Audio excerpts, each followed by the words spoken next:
To understand 1986, you first have to understand the silence that preceded it. By the start of the year, the American media had already written the obituary for the video game industry. The great crash of '83 had wiped out 97% of revenues, leaving retailers like Sears and Kmart with warehouses full of unsold cartridges. The numbers from 1986 tell the story of a resurrection. Just 12 months prior, the entire U.S. home console market was worth a pitiful $100 million. By the time the Christmas wrapping paper was torn off in December 1986, that number had quadrupled to $430 million. And this wasn't an even playing field. Nintendo of America, operating out of a warehouse in Redmond, Washington, captured $310 million of that pie, roughly 70% of the entire market. In a single year, they sold 1.1 million consoles. They didn't just recover the market, they monopolized it. They replaced the word Atari with Nintendo in the American vocabulary. But hardware sales were only half the battle. Nintendo knew that the crash of '83 was caused by a flood of terrible, broken games that destroyed consumer trust. In 1986, they implemented a draconian solution, the official Nintendo Seal of Quality. This gold sticker on the box was more than marketing. It was an iron fist. It meant Nintendo had to approve every single game released on their system. They restricted third-party publishers like Konami and Capcom to releasing only 5 games a year. It was restrictive, it was controlling, and it was brilliant.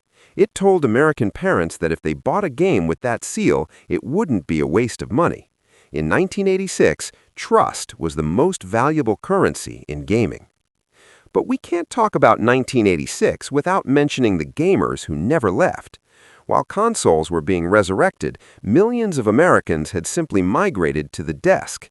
The Commodore 64 was having a banner year in '86, holding nearly 40% of the personal computer market. For a generation of teenagers, the recovery wasn't about Mario. It was about the Bard's Tale, leaderboard golf, and pirating games on floppy disks. The Commodore 64 kept the flame of gaming culture alive during the dark years, bridging the gap until the consoles could catch up.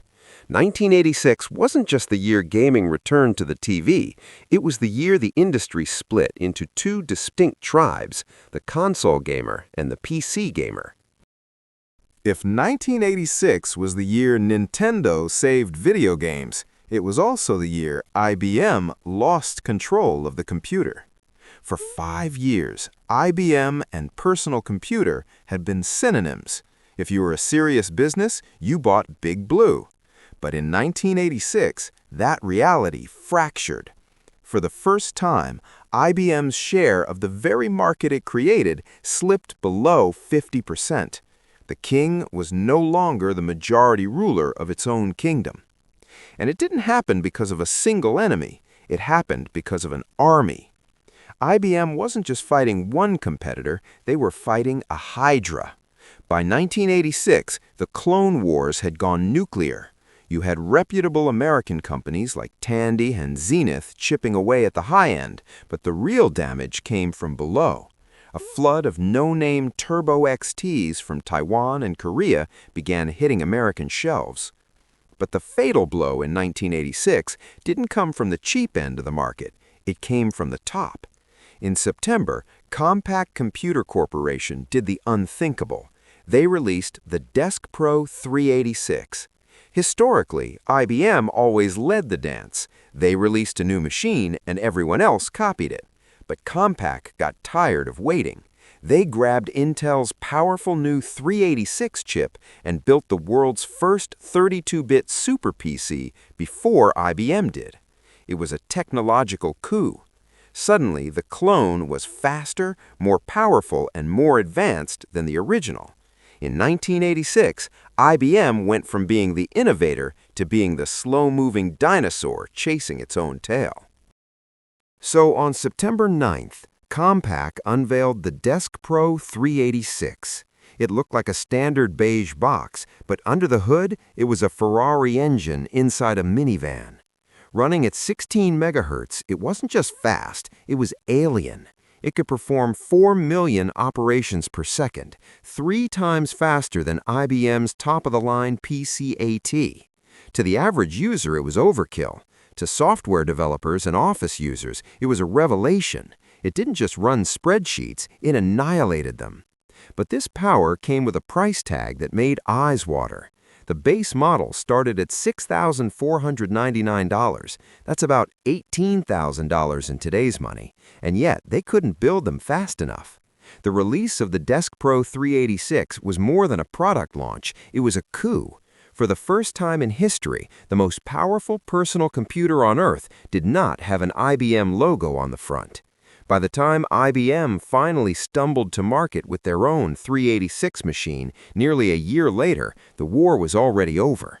Compaq had proven that the standard no longer belonged to Big Blue. It belonged to whoever was brave enough to use the best technology first. In 1986, the IBM Compatible died, and the industry-standard PC was born. To understand the 80386, you have to look at the microscopic blueprint. Inside that ceramic square, Intel packed 275,000 transistors, more than double what was inside the previous 286 chip.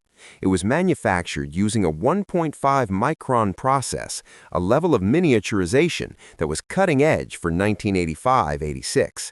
When it launched, it ran at speeds of 16 megahertz, eventually pushing to 20, 25, and 33. But raw speed wasn't the headline. The headline was width. The 80386 was a true 32-bit processor. This meant it had 32-bit internal registers and, crucially, a 32-bit data bus. Think of the 286 as a 2-lane country road. The 386 was an 8-lane superhighway. It could move twice as much data in a single clock cycle as its predecessor. The immediate impact of those 32 bits was memory. The previous generation, the 286, was suffocated by a hard limit. It could only address 16 megabytes of RAM. But in 1986, while that sounded like a lot, there were already computers such as Atari 1040 ST with 1 megabyte of RAM. The 386 shattered that ceiling. Because of its 32-bit address bus, it could theoretically access 4 gigabytes of physical RAM. In 1986, 4 gigabytes of memory would have cost millions of dollars and filled a room, but the architecture was future-proof in a way no consumer chip had ever been before. It also introduced the flat memory model. Programmers no longer had to break their software into tiny, messy 64-kilobyte segments like they did on the old chips. They could finally see the entire memory as one giant, continuous pool. But the real genius of the 386 wasn't just raw power, it was the Memory Management Unit, or MMU, built right onto the silicon. This little circuit gave the chip a superpower called paging. Paging allowed the computer to swap chunks of memory to the hard drive seamlessly, creating virtual memory. This meant you could run programs that were larger than your actual RAM chips. And then there was the virtual 80386 mode. This was the killer feature for compatibility. It allowed the 386 to carve out secure, isolated sandboxes that acted like completely separate old-school computers. This is what allowed you to multitask. You could have your Lotus 123 spreadsheet calculating in one window and your word processor in another, and neither program knew the other existed. If one crashed, the whole computer didn't die, just that window closed. This hardware feature laid the physical foundation for modern operating systems like Windows 95, OS/2, and Linux. Technically, the 386 was so advanced that software wouldn't catch up to it for nearly a decade. In 1986, it was a race car stuck in a traffic jam of old 16-bit DOS software. But by defining the x86-32 instruction set, also called IA-32, this chip didn't just win 1986, it won the next 20 years. Every major PC processor that followed, the 486, the Pentium, the Core series, was essentially just a faster, more optimized version of the blueprint Intel drew in 1986.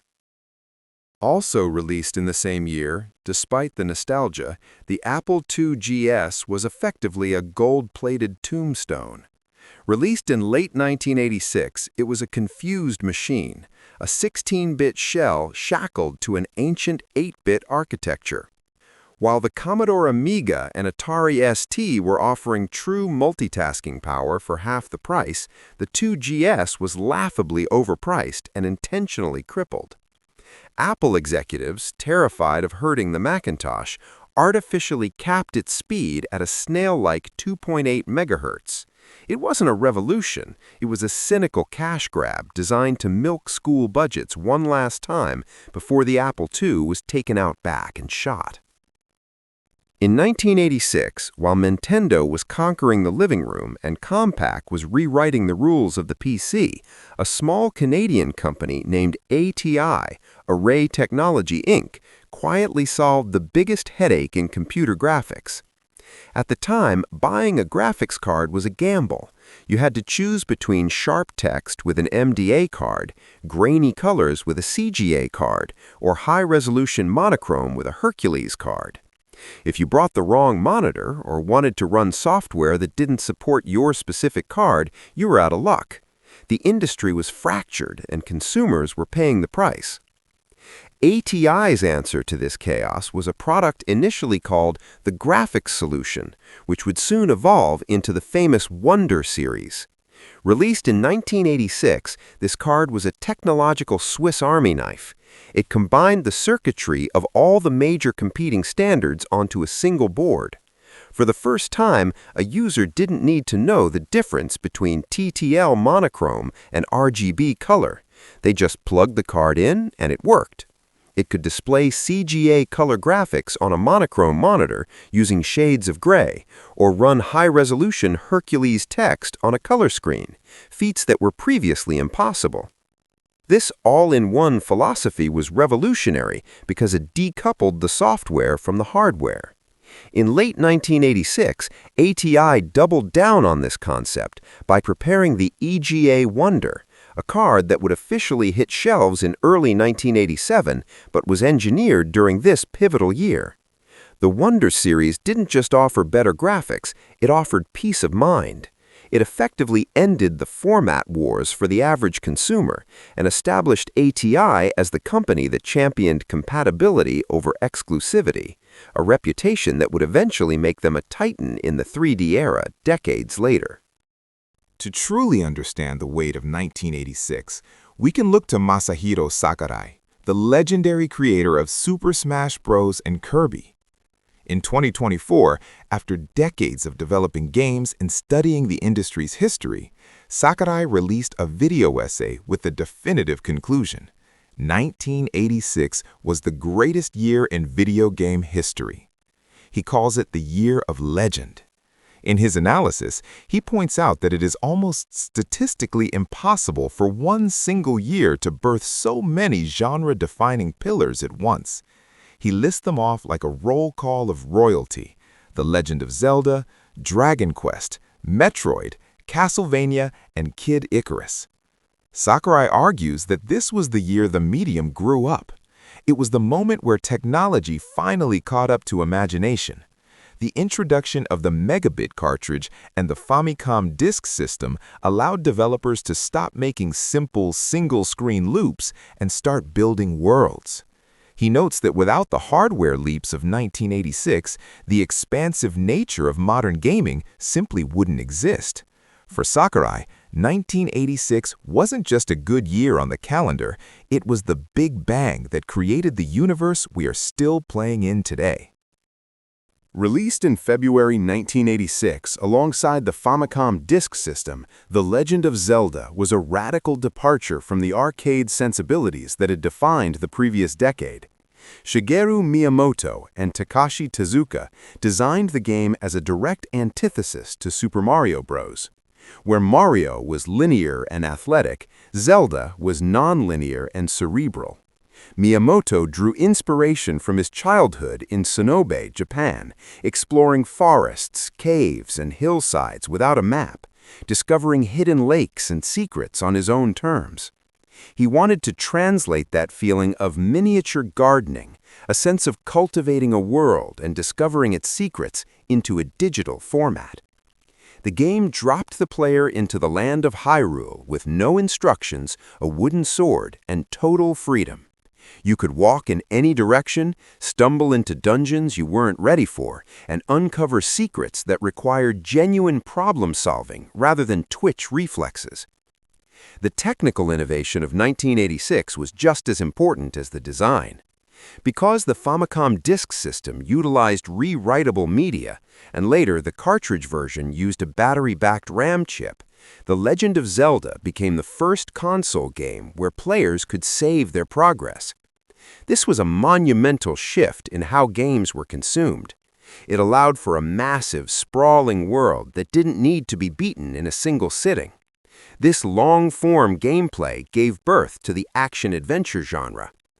The game also featured a second quest, a remixed, harder version of the game unlocked after beating it.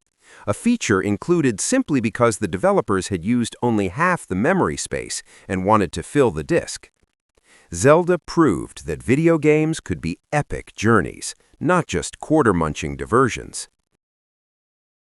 Released in September 1986 by Konami, Castlevania, known in Japan as Akumajo Dracula, brought a mature, cinematic gravity to the Famicom that had rarely been seen before.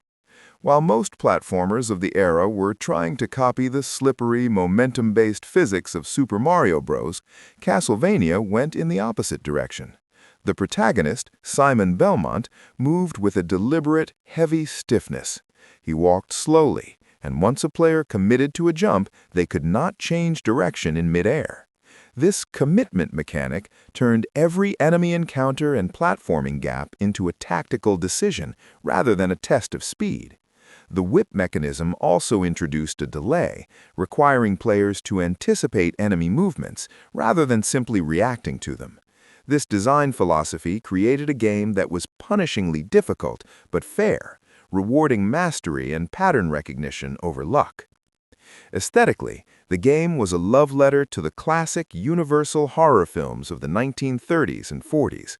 The game was structured as a gauntlet through Dracula's castle, pitting the player against pop culture icons like the Mummy, Frankenstein's monster, the Grim Reaper, and Medusa. This B-movie atmosphere was elevated by what many historians consider one of the greatest soundtracks of the 8-bit era. Composed by the Konami Kukeiha Club, the music used the Famicom's limited sound channels to create complex, driving rock tracks that mimicked progressive rock and gothic organ music. Tracks like Vampire Killer provided an intense, driving energy that contrasted with the spooky visuals. Castlevania proved that the kiddie Nintendo console could handle dark themes, gothic art styles, and sophisticated musical composition, laying the groundwork for the rise of mature gaming. In May 1986, Enix released Dragon Quest, a title that arguably had a greater cultural impact on Japan than any other piece of software in history. Before this game, role-playing games were complex, inaccessible affairs found mostly on Western personal computers like Ultima and Wizardry. They required keyboards, reading thick manuals, and understanding complex mathematics. Designer Yuji Horii wanted to democratize this experience. He streamlined the RPG into a menu-based system that could be played with just a D-pad and 2 buttons. To make the package appealing to the masses, he assembled a dream team of talent.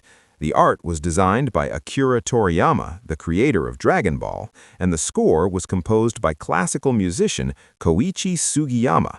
This trinity of talent created a game that felt like a playable anime, accessible to children but deep enough for adults. The game's structure was revolutionary for consoles. It introduced the concept of the overworld map, random battles, experience points, and a narrative that unfolded over dozens of hours. It established the vocabulary of the JRPG, talking to townspeople to gather clues, upgrading armor in shops, and delving into dungeons to retrieve key items. The release was a phenomenon. Famously, the game became so addictive that the Japanese urban legends persist to this day that the government had to pass a law banning Enix from releasing Dragon Quest games on weekdays because too many students and salarymen were skipping school and work to buy it. While the law is a myth, the social disruption was real. Dragon Quest didn't just create a genre, it shifted the center of gravity for RPG development from the United States to Japan for the next 2 decades. Released in August 1986, Metroid was the dark sci-fi cousin to Nintendo's family-friendly lineup. Produced by Gunpei Yokoi and the R&D1 team, the game was heavily influenced by Ridley Scott's film Alien. It traded the bright blue skies of the Mushroom Kingdom for the oppressive black backgrounds and claustrophobic corridors of the planet Zebes. Unlike other games that encouraged constant forward momentum, Metroid was a game about barriers. The player controlled Samus Aran, a bounty hunter who started the game weak and unable to progress past certain obstacles. The core gameplay loop involved exploring, finding a power-up like the morph ball or missiles, and then backtracking to a previous area to unlock a new path. This design structure, now known as Metroidvania, turned the map itself into a giant puzzle box that the player had to solve. The atmosphere of Metroid was uniquely isolating.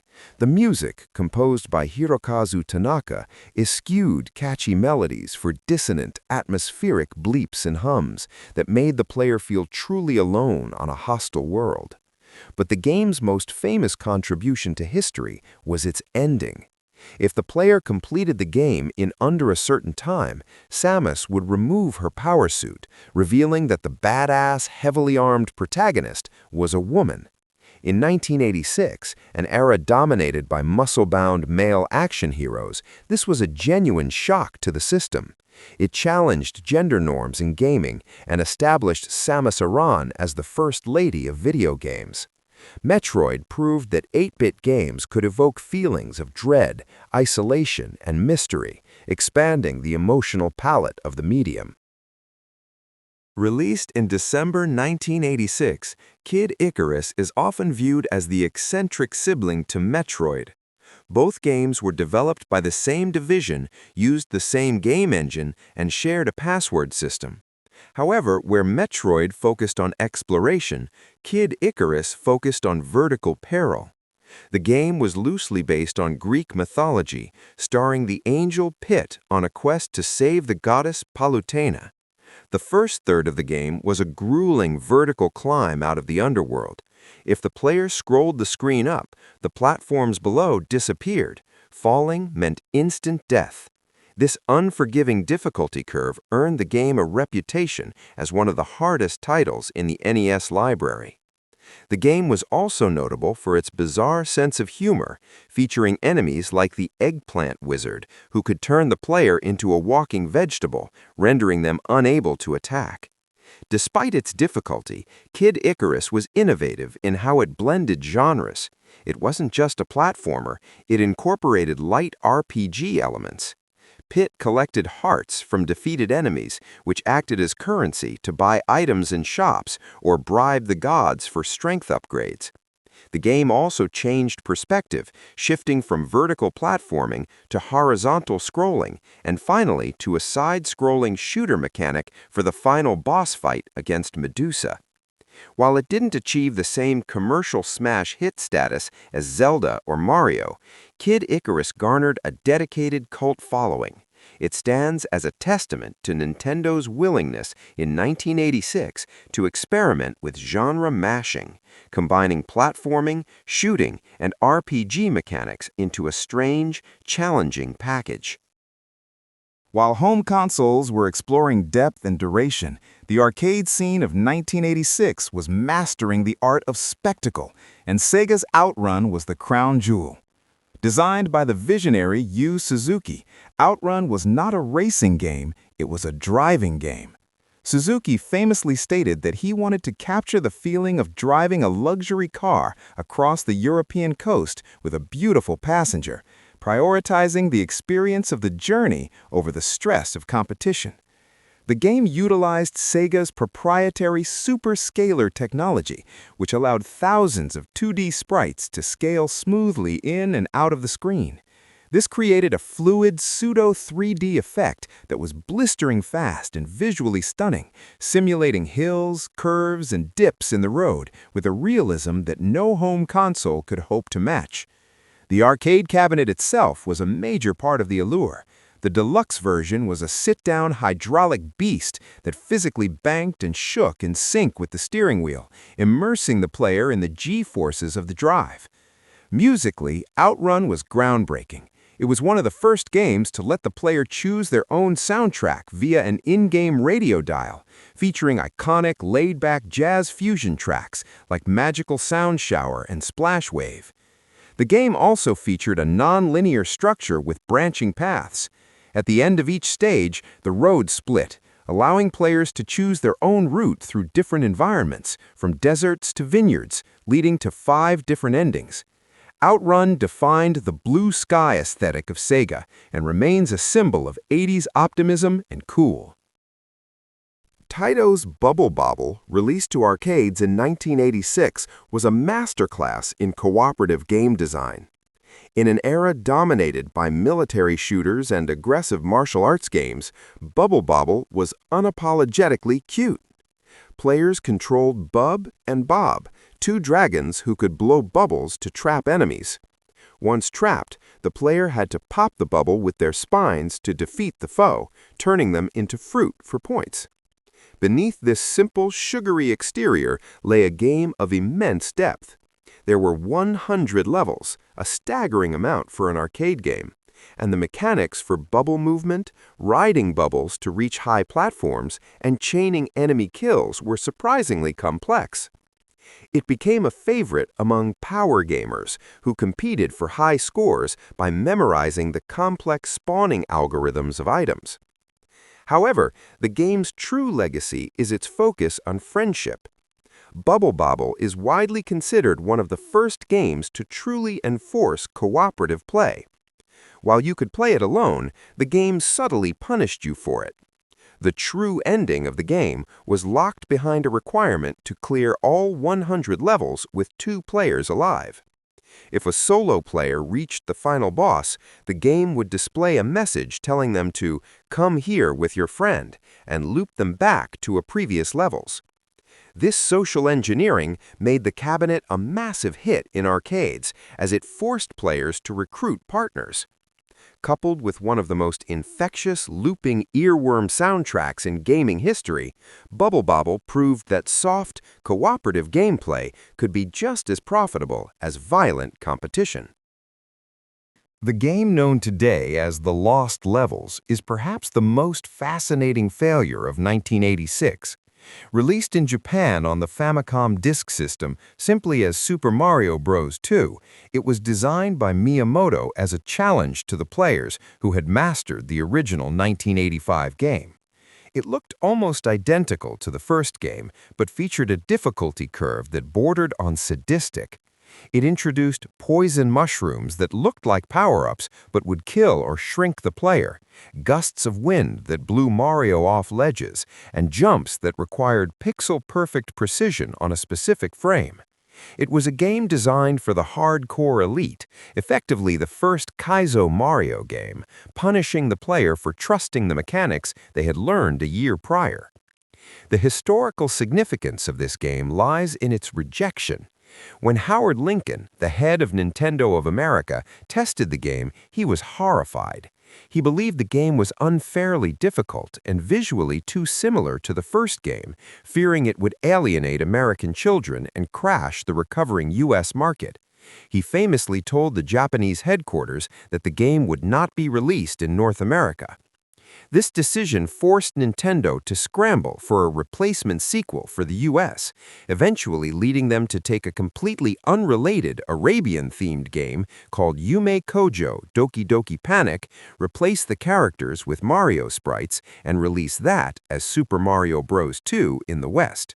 The original 1986 Super Mario Bros. 2 remained a Japanese exclusive for years, a testament to the diverging philosophies of the Eastern and Western gaming markets in the mid-80s. Released in September 1986 for the NES, Adventure Island is a game defined by its frantic pace and its famous mascot. While it was developed by Hudson Soft, the game is actually a licensed, reskinned port of the arcade game Wonder Boy, discussed below. Hudson replaced the original protagonist with Master Higgins, a caricature of their real-life spokesman, Takahashi Meijin. In Japan, Takahashi was a genuine celebrity known for his ability to press a controller button 16 times per second. Adventure Island capitalized on his fame, becoming one of the defining platformers of the NES era. The gameplay was distinct from Mario due to its stamina mechanic. Higgins had a health bar that constantly depleted over time, forcing the player to frantically collect fruit to stay alive. This ticking clock mechanic fundamentally changed how the game was played. You couldn't stop to admire the view or carefully plan jumps. You had to keep moving. The game also introduced the skateboard power-up, which increased speed but removed the ability to stop, turning levels into high-speed reflex tests. Adventure Island is notorious for its steep difficulty curve, particularly in the later worlds, where enemy placement became borderline unfair. Despite the difficulty, the bright, tropical aesthetic and the catchy music made it a massive hit. It stands as a prime example of the mascot platformer era, where a company's brand identity was just as important as the software itself. SNK's Ikari Warriors, released to arcades in 1986, was the definitive run-and-gun shooter of the era. Heavily inspired by the movie Rambo: First Blood Part 2, the game featured two muscle-bound soldiers, Ralph and Clark, who would later become staples of the King of Fighters series, storming through a jungle to topple a dictatorship. The game is historically significant for its unique control scheme, the rotary joystick. This stick could be pushed in 8 directions to move, but the handle itself could be twisted to rotate the character's torso. This allowed players to run in one direction while shooting in another, a mechanic that added a layer of tactical depth and strafing capability unseen in other shooters. The game was also a pioneer of cooperative chaos.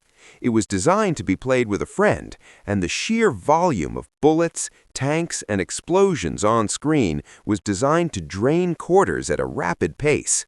Players could hijack enemy tanks and helicopters, adding a vehicle combat element that empowered the player briefly before the vehicle inevitably exploded.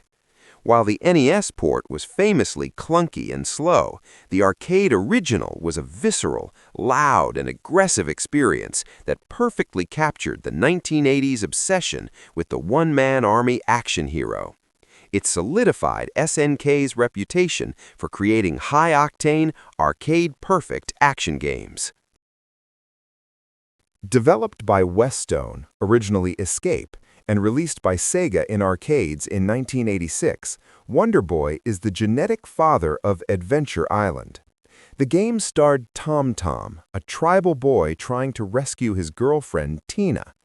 If the gameplay sounds familiar, throwing stone axes, riding skateboards, and collecting fruit to replenish a depleting vitality bar, it's because Hudson Soft licensed this exact game to create Adventure Island.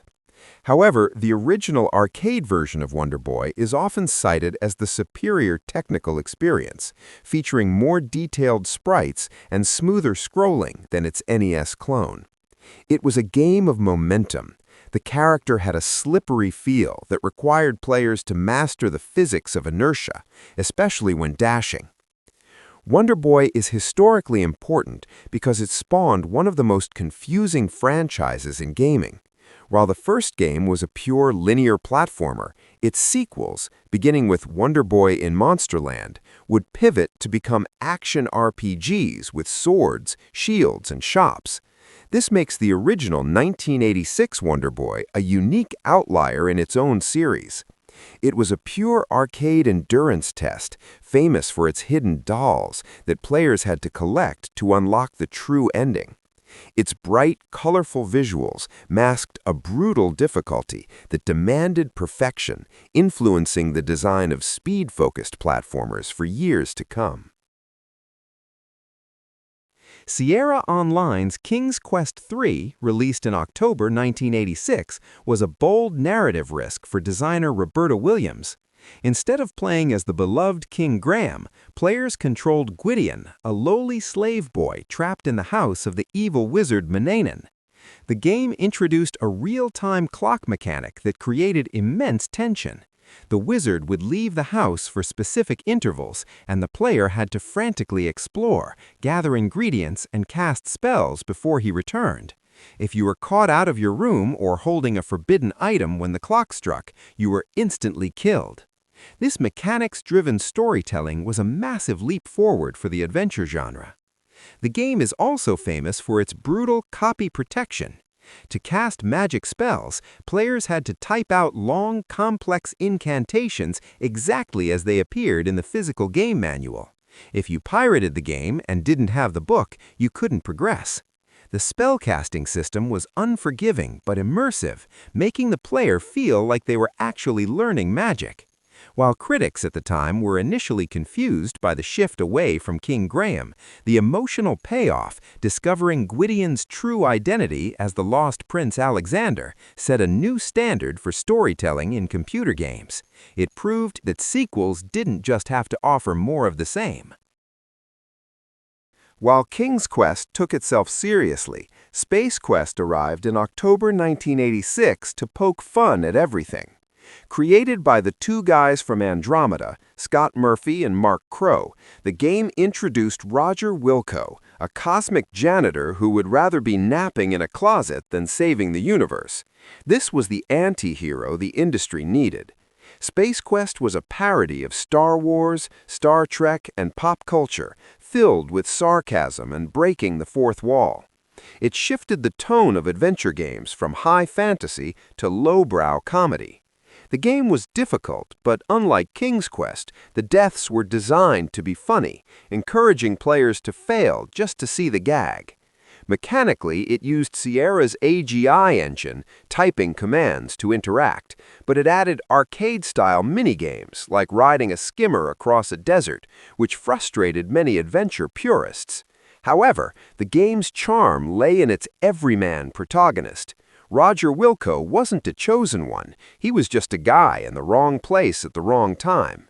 Space Quest proved that comedy was a viable genre for video games. It garnered a massive cult following and allowed Sierra to dominate the PC market by offering two distinct flavors, the serious drama of King's Quest and the slapstick sci-fi of Space Quest. In 1986, a young developer named John Van Caneghem released Might and Magic Book 1 out of his apartment, launching New World Computing.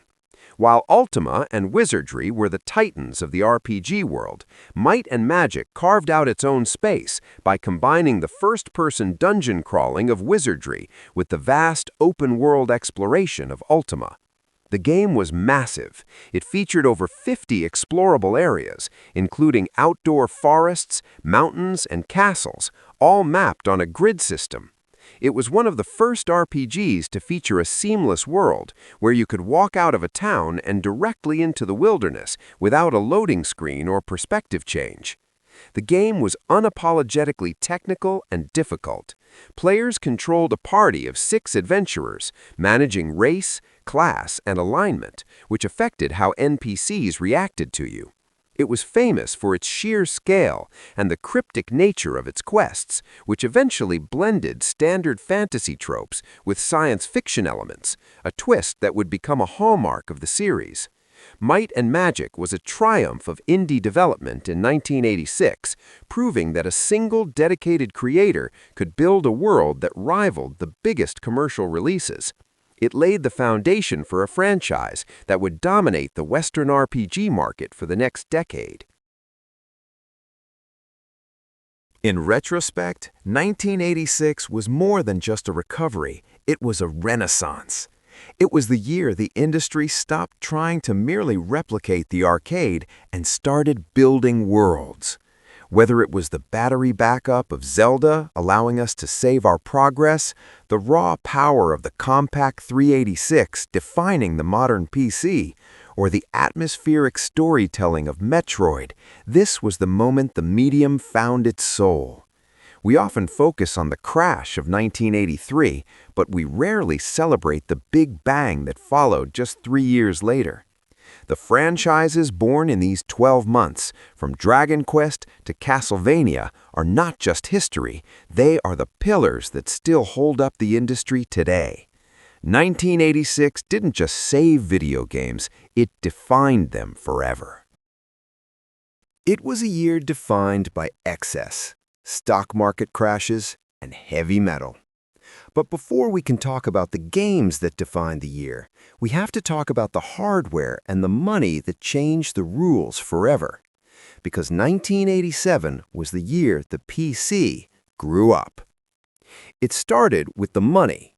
In 1987, the software industry officially proved it was no longer just a hobby for garage tinkerers.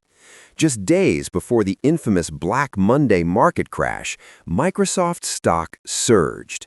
At just 31 years old, Bill Gates became the world's youngest self-made billionaire. This signaled a massive cultural shift. The computer nerd was now a titan of industry. Big money meant big R&D, and the ripple effect of that wealth was about to hit the gaming world hard.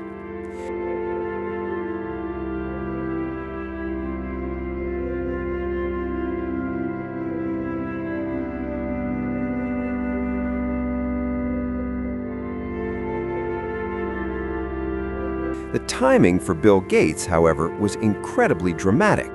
The public celebration of his wealth coincided almost perfectly with Black Monday in October 1987, the worst stock market crash in a single day in history up to that point. While the crash wiped out massive amounts of paper wealth overnight, Microsoft had climbed so high that Gates remained a titan. Interestingly, Gates himself seemed annoyed by the distraction, famously continuing to fly coach and telling reporters he was simply tied to the wheel of his work. But for the rest of the world, the message was clear. The era of the garage hobbyist was dead, and the age of the tech empires had arrived. In April, IBM launched the Personal System 2 in a desperate bid to win the clone wars with companies like Compaq and Dell that were rapidly stealing market share. The PS2 was IBM's attempt to lock down the PC ecosystem. They introduced a proprietary internal architecture called microchannel, hoping to force other manufacturers to pay royalties if they wanted to play along. Commercially, this walled garden strategy backfired, as the rest of the industry largely ignored it in favor of cheaper, open standards. However, the PS2's physical legacy was undeniable because it effectively designed the modern PC. It spearheaded the industry transition from flimsy 5.25-inch floppies to the robust 3.5-inch discs that fit in a shirt pocket. It introduced dedicated round ports for the mouse and keyboard, forever known as PS2 ports, which finally standardized the mouse as a core component rather than an optional luxury. Most importantly for gamers, it brought us the VGA standard.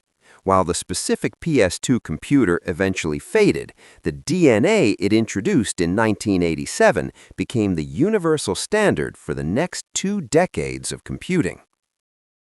It was a quantum leap that defined PC gaming visuals for over a decade. The technical genius of VGA was its shift from the limited digital signals of CGA and EGA to analog signals. For gamers, the magic number was 256. While previous cards struggled to display 16 colors at once, VGA unlocked a palette of 256 simultaneous colors from a selection of over 262,000. Suddenly, artists could finally render smooth gradients, convincing skin tones, and atmospheric lighting.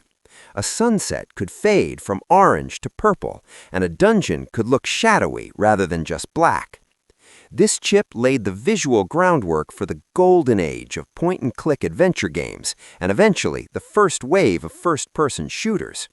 As a side note, the connector from that graphic card standard was so robust, you can still find monitors, albeit super cheap, that still include that port. And finally, to run on all this new hardware, Microsoft released Windows 2.0 in December of '87. Now, let's be real. Any real use would be in the next year at least, and even more probable is that users and gamers were still living in MS-DOS. Windows was for spreadsheets and accounting. However, Windows 2.0 introduced overlapping windows, desktop icons, keyboard shortcuts, and other foundations that we still use today. So, the stage is set. We have a billionaire financing the future, a new standard for graphics, and the hardware to run it. Now, let's talk about what we actually played.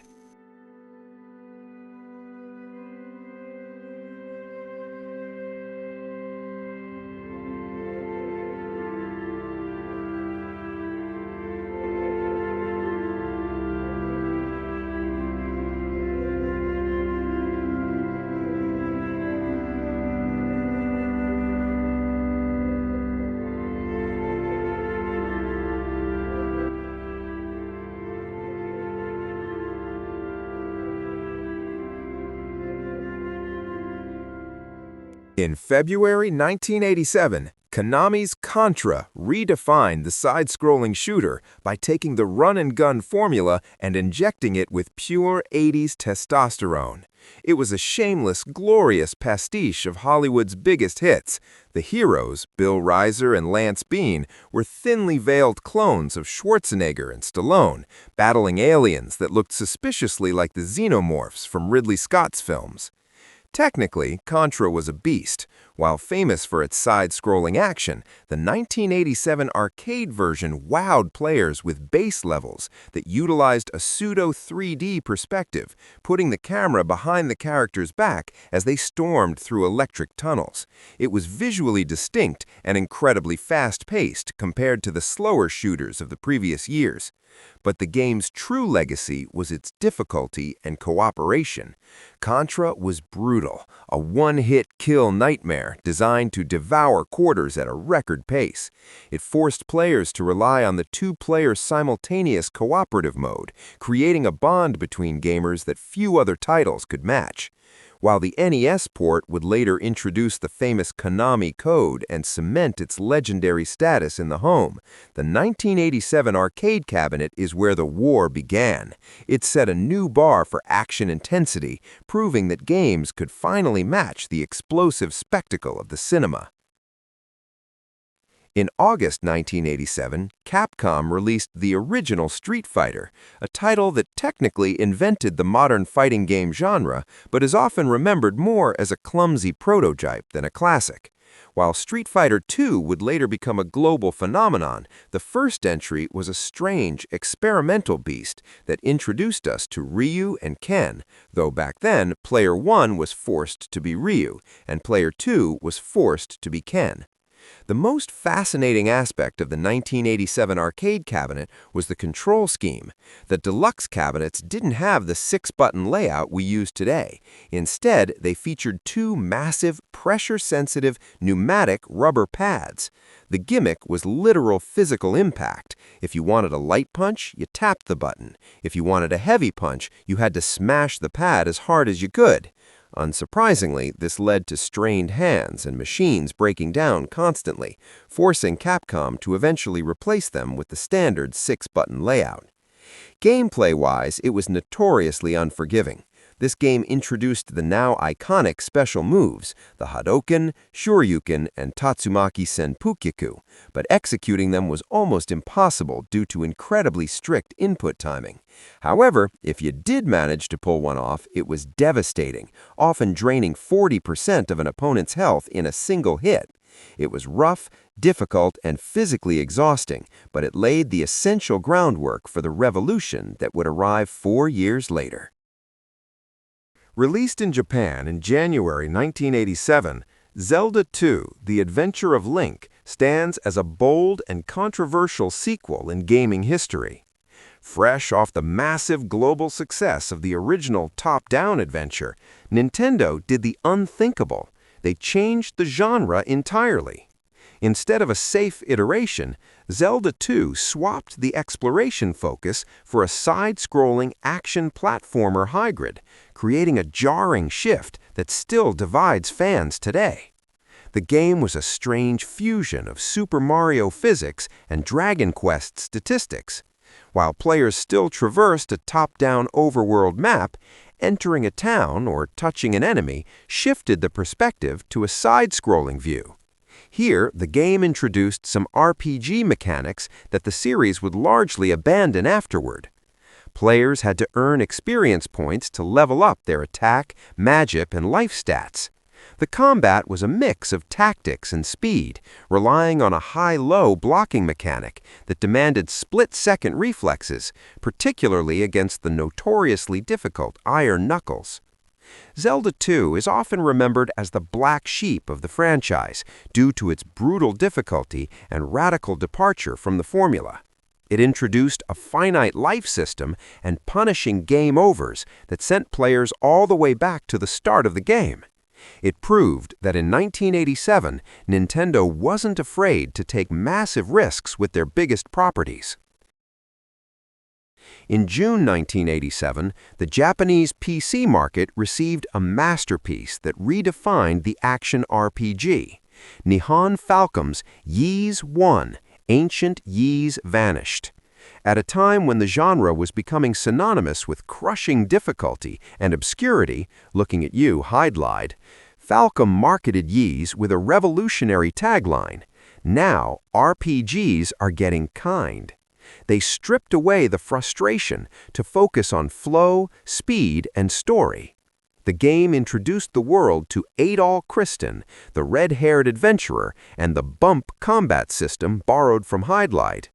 Unlike Zelda, where you pressed a button to swing a sword, Ys required you to simply ram Adol into enemies to attack. While it sounds primitive, it was deceptively tactical. Hitting an enemy head-on caused you to take damage, so players had to master the art of clipping foes off-center or striking from behind. This mechanic removed the friction of button inputs, making the gameplay incredibly fluid and fast-paced. Equally important was the soundtrack. Composed by the legendary Yuzo Koshiro, the music of Ys was a watershed moment for the industry. Blending progressive rock with high-energy synth melodies, tracks like First Step Towards Wars pushed the PC-88 sound chip to its absolute limit, creating an atmosphere that was miles ahead of the bloop-beep standard of the era. Ys 1 proved that RPGs could be accessible without being shallow, spawning a franchise that is still thriving nearly 40 years later. In July 1987, a young designer named Hideo Kojima forever changed how we play action games with the release of Metal Gear on the MSX2 computer in Japan. Before this title, action meant shooting everything that moved. Kojima, however, faced a huge technical problem. The MSX2 hardware simply couldn't handle many moving sprites on the screen without flickering. His solution was brilliant in its necessity. Instead of fighting the enemies, what if the player had to avoid them? This limitation birthed the tactical espionage action genre. Players took control of Solid Snake, a rookie operative infiltrating the fortress state of Outer Heaven. The gameplay was genius, a stark contrast to the run-and-gun chaos of Contra. It introduced mechanics that are now standard vocabulary in gaming. Enemy vision cones, the panic-inducing exclamation alert sound when spotted, and the reliance on a transceiver radio for support.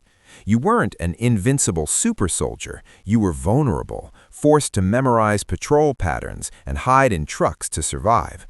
While many Western gamers are more familiar with the NES port released later, a version Kojima famously disowned for its poor translation and the baffling removal of the actual Metal Gear robot boss fight, the original MSX2 version was the true masterpiece. It introduced a cinematic narrative to gaming, weaving a complex plot of nuclear proliferation and betrayal that was light years ahead of the Save the Princess stories of the time. In 1987, Metal Gear didn't just ask you to shoot, it asked you to think. Released in Japan in August 1987 on the Famicom Disk System, Castlevania II: Simon's Quest represents one of the most ambitious and polarizing pivots in gaming history. While the original Castlevania was a straightforward linear action game, Konami decided that the sequel needed to be something far deeper. They effectively created one of the earliest Metroidvanias, abandoning the stage-by-stage structure for a non-linear open world that felt massive for the time. The game's atmosphere was revolutionary, anchored by its innovative day and night cycle. Every few minutes, the action would pause, and the infamous text would scroll, "What a horrible night to have a curse." As day turned to night, enemies became twice as strong, shops closed their doors, and the safety of the towns evaporated. This mechanic introduced a genuine sense of dread and urgency that was rare in 8-bit gaming.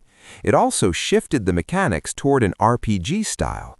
Simon Belmont now had to collect hearts as currency to buy improved whips and crystals, and he had to level up his health to survive. However, Simon's Quest is perhaps most famous for its cryptic nature, exacerbated by a famously poor English translation. The game was filled with villagers who offered confusing or outright lying hints. This led to moments of intense frustration, most notably the Deborah Cliff puzzle, where players had to kneel in a specific spot with a specific crystal for several seconds to summon a tornado, a solution so obscure it arguably created the first generation of gamers who relied on schoolyard rumors and strategy guides to progress. But despite its flaws and confusing progression, the game gave us Bloody Tears, one of the most iconic tracks in video game music history. Capcom released a title that would become the gold standard for action platformers, Mega Man, originally released as Rockman in Japan. At a time when games were becoming increasingly complex and cryptic, like Zelda 2 or Castlevania 2, Mega Man stripped things back to pure, unadulterated precision. However, it introduced two mechanics that were absolutely revolutionary for the era. First was the stage select screen. In 1987, gaming was almost exclusively linear. You played level 1, then level 2, then level 3. The developers decided to break this rule for Mega Man. Upon pressing Start, players were presented with a grid of 6 robot masters: Cutman, Gutsman, Iceman, Bombman, Fireman, and Electman. You had total agency to tackle the game in whatever order you chose. If Iceman's disappearing blocks were too frustrating, you could simply leave and try fighting Bomb Man instead. This non-linearity gave players a sense of freedom that was unheard of in action games back then. The second innovation was the rock, paper, scissors combat system. When you defeated a boss, you stole their weapon. Not as a trophy, you could actually use it. This turned the game into a strategic puzzle. The game wasn't just about reflex, it was about knowledge. You quickly learned that Cutman's scissors were devastating against Electman, and Electman's beam decimated Iceman. Despite being marred by famously terrible box art in the North American release, depicting a middle-aged man in a cheap costume holding a pistol, the gameplay was so tight and the music so catchy that word of mouth spread rapidly. It wasn't a massive blockbuster sales-wise in '87, but it laid the foundation for a franchise that would see over 20 sequels and spin-offs. It proved that tight controls and smart design were timeless. In the landscape of 1987 adventure games, players were used to being knights, space janitors, or wearing leisure suits. Sierra Online changed the narrative with the release of Police Quest: In Pursuit of the Death Angel. While King's Quest offered escapism, Police Quest was obsessed with a gritty, uncompromising reality that the genre had never seen before. The game's authenticity came from its designer, Jim Walls. Walls wasn't a typical game developer. He was a retired California Highway Patrol officer who had been introduced to Sierra founder Ken Williams. Consequently, the game didn't play by video game logic, it played by the California Vehicle Code. Players took on the role of Sonny Bonds, a beat cop trying to bring down the drug lord Jesse Baines. But before you could catch the bad guy, you had to attend the morning briefing, walk around your patrol car to inspect the tires, and ensure you had your baton. This mundane attention to detail was the game's genius. It was a procedural in the truest sense. Using Sierra's text parser interface, you had to type in proper police radio codes and follow strict arrest protocols. If you pulled a suspect over and forgot to radio in your location, you might get shot. If you didn't follow the chain of evidence, the case would be thrown out of court. Police Quest was unforgiving, punishing players for the slightest deviation from the law, effectively serving as a training simulator for civilians. In 1987, it proved that an adventure game didn't need magic to be compelling. The tension of a routine traffic stop was more than enough to keep players glued to their keyboards. Released in Japan on January 26, 1987, barely half a year after the original, Dragon Quest II turned a successful game into a national religion. The launch was chaotic, with thousands of students skipping school and adults calling in sick to queue for a copy. This specific release event is what birthed the famous, though slightly exaggerated, urban legend that the Japanese government had to step in and force Enix to release future games only on weekends to prevent economic stalling. Mechanically, Dragon Quest II evolved the genre at lightning speed. The most critical innovation was the party system. You were no longer a solitary warrior, you now controlled a team of 3 descendants of Erdrick. A prince, which was a warrior class, a cousin, roughly representing a paladin, and a princess, which was the mage of the party.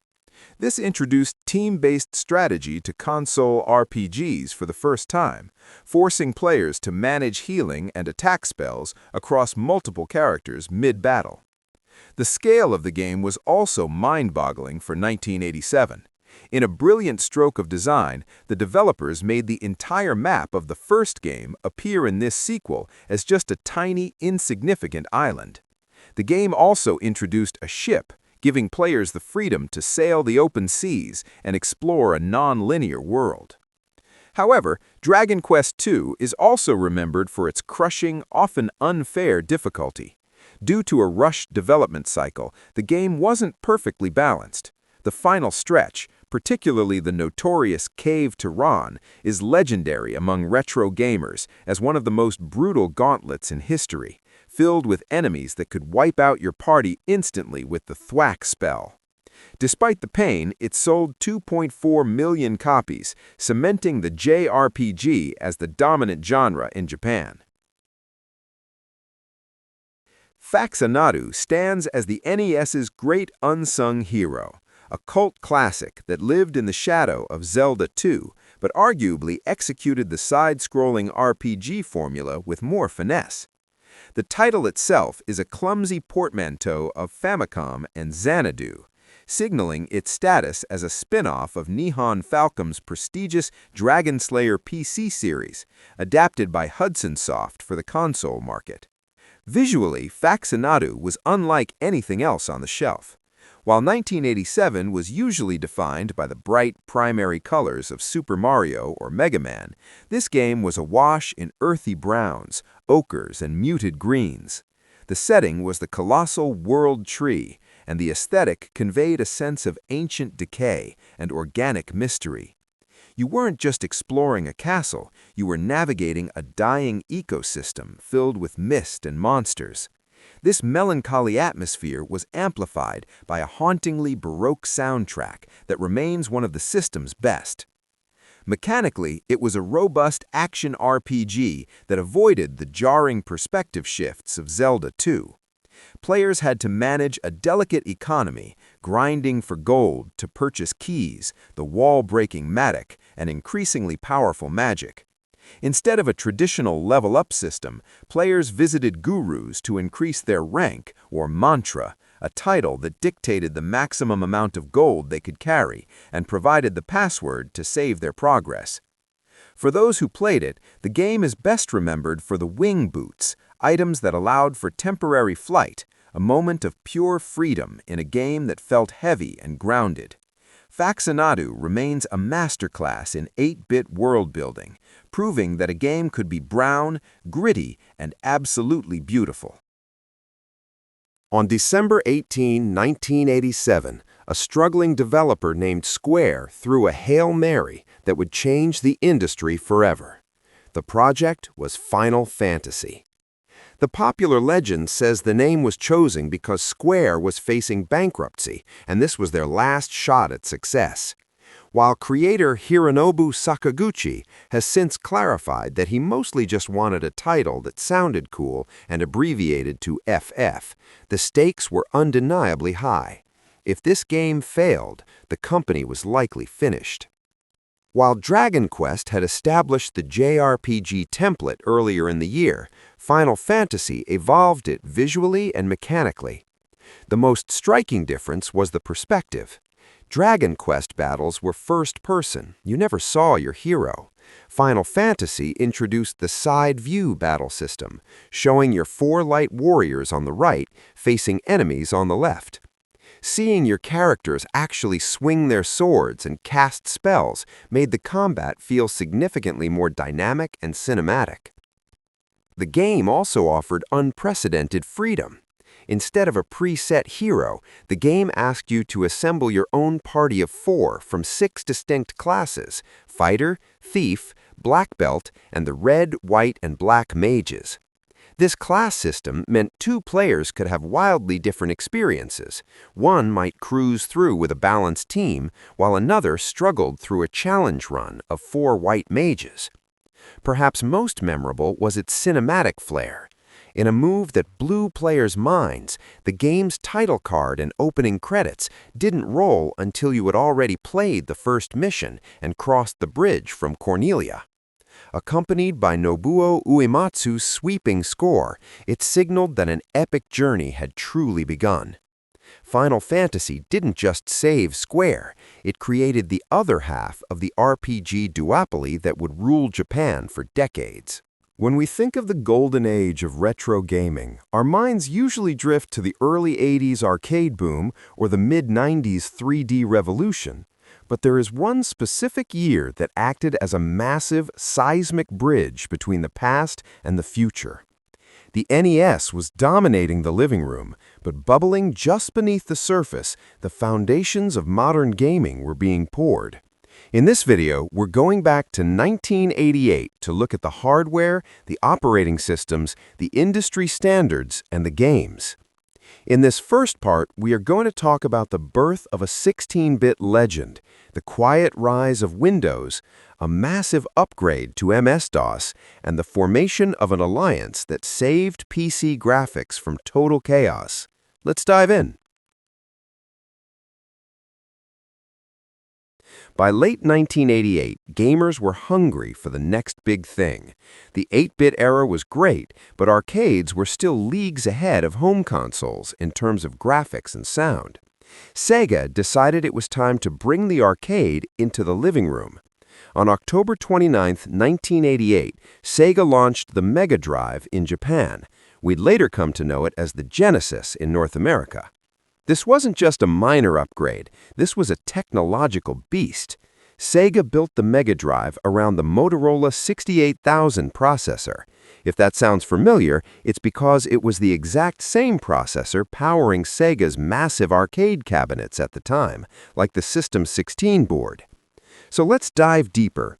To truly understand the impact of the Sega Mega Drive, which would be famously rebranded as the Genesis in North America, the Sega Genesis has blast processing. Super Nintendo doesn't. So what's blast processing do? You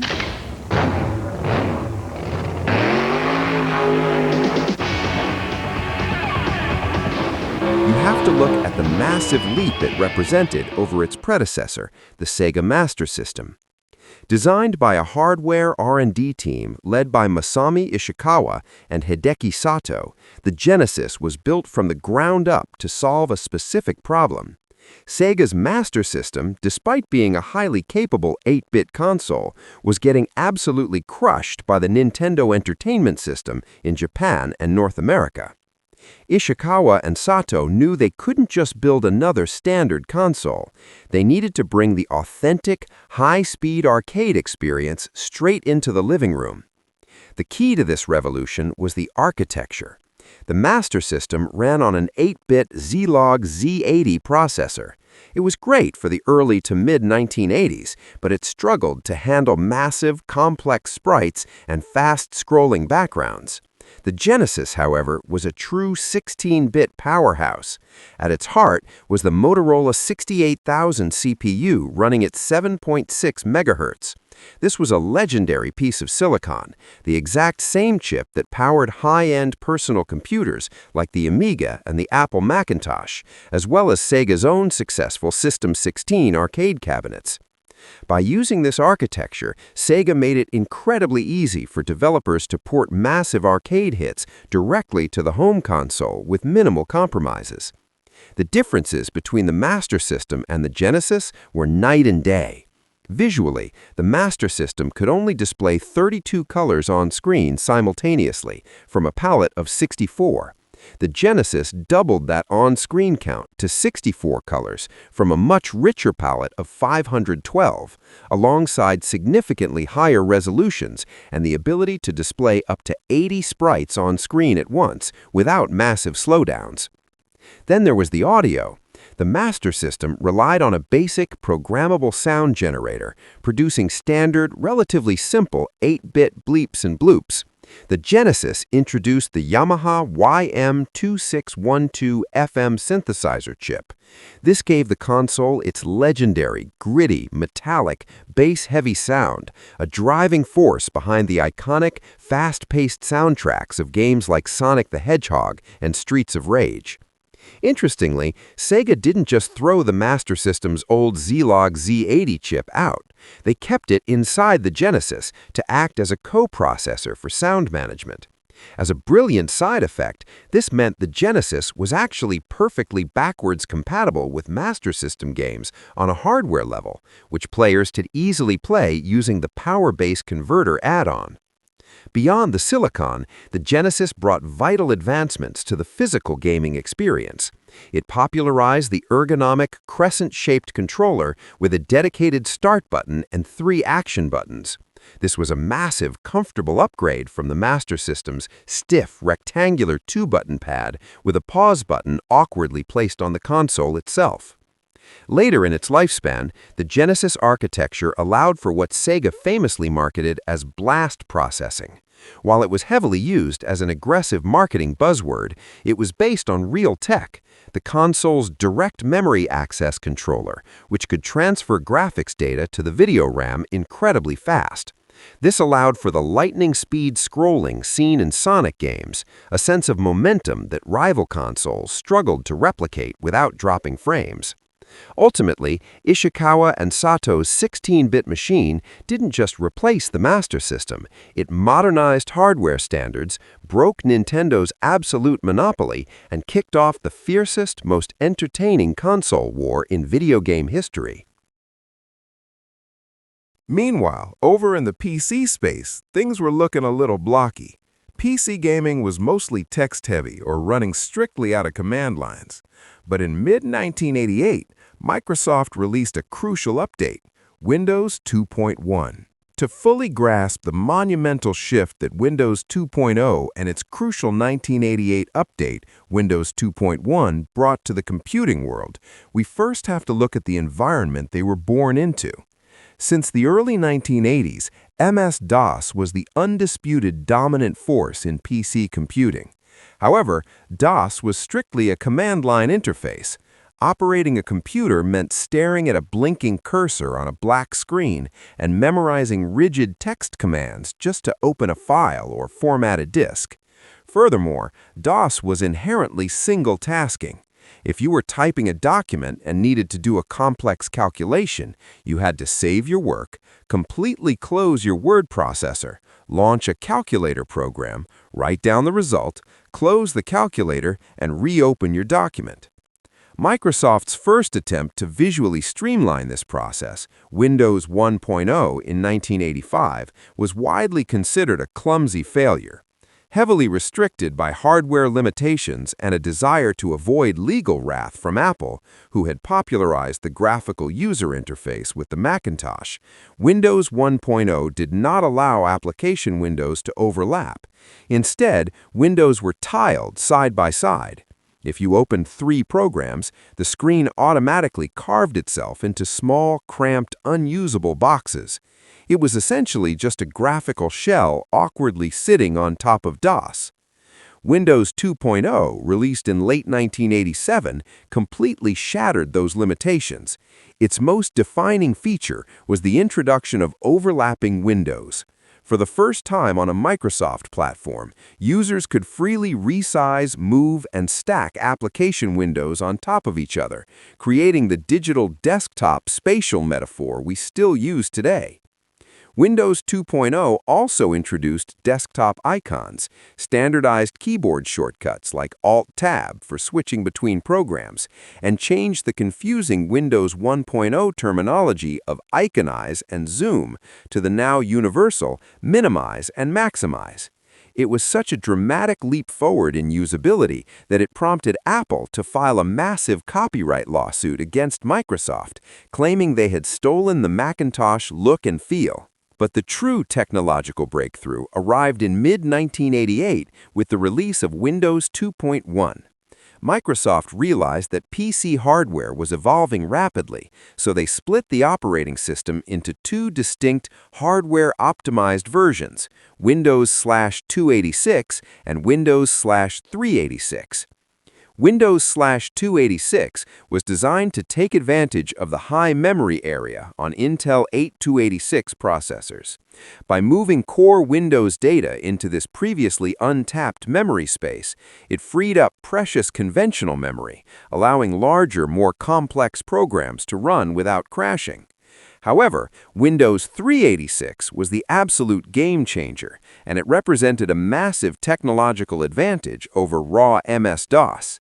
It tapped directly into the advanced architecture of Intel's new 80386 processor, specifically a hardware feature called Virtual 8086 mode. This allowed Windows 386 to create virtual machines inside the computer. For the very first time, a PC user could run multiple completely separate MS-DOS programs simultaneously, with each program running in its own dedicated overlapping graphical window. This was true preemptive multitasking. You could have a Minesweeper game in one window, a word processor open in another, and a clock ticking in the corner, all without the system grinding to a halt. By breaking the single tasking constraints of MS-DOS and ditching the cramped, tiled interface of Windows 1.0, the Windows 2.x era transformed the IBM-compatible PC. It lured major software developers to the platform, serving as the very first graphical home for legendary applications like Microsoft Excel, Microsoft Word, and Aldus PageMaker. It proved that the future of computing was not typing syntax into a void, but rather a dynamic, visual, multitasking workspace. But what about the graphics that computers ran at the time? IBM had introduced the VGA standard, which allowed for 640 by 480 resolution, or 320 by 200 with 256 colors. It was beautiful. The problem? IBM kept it proprietary. Other companies started making clone graphics cards with higher resolutions, but they all used completely different coding. If a game developer wanted to make a high-resolution game, they had to program it for a dozen different incompatible graphics cards. It was a nightmare. Enter Visa. In November 1988, NEC Home Electronics gathered 8 other display manufacturers and said, "We need a standard." Together, they formed the Video Electronics Standards Association, or VISA. Their very first mission was to create a unified standard for Super VGA, 800 by 600 resolution. By coming together in late 1988, VISA saved PC gaming from graphical fragmentation. They gave developers a single high-resolution target to aim for, which directly paved the way for the gorgeous, crisp SVGA PC games of the 1990s. One of those clone cards was a card from ATI. Released in 1988, the ATI VGA Wonder 16 was a monumental piece of hardware that perfectly showcased the rapid evolution of PC graphics during this pivotal year. As ATI's very first 16-bit ISA graphics card and its first true Super VGA-compatible display adapter, it was built around the brand-new ATI 18800 chipset. Available in 256KB or 512KB memory configurations, the VGA Wonder 16 was an absolute powerhouse for its time. If you shelled out for the 512KB model, it could push resolutions up to 800 by 600 in 256 colors, leaving IBM's standard proprietary VGA in the dust. ATI also heavily marketed its performance, claiming the card ran up to 800% faster than a standard IBM VGA card when plugged into a 16-bit slot. What made the VGA Wonder 16 truly special, however, was its sheer versatility. It featured hardware auto-sensing that could detect the connected monitor type and switch modes without requiring the user to fiddle with manual dip switch adjustments. It also offered flawless backward compatibility with EGA, CGA, MDA, and Hercules displays. As a brilliant bonus, the card included a built-in bus mouse port, saving users from having to buy and install a dedicated mouse expansion card, and it was even bundled with a Microsoft-compatible Logitech mouse. It was the ultimate premium graphical all-in-one upgrade for the late 1980s PC gamer.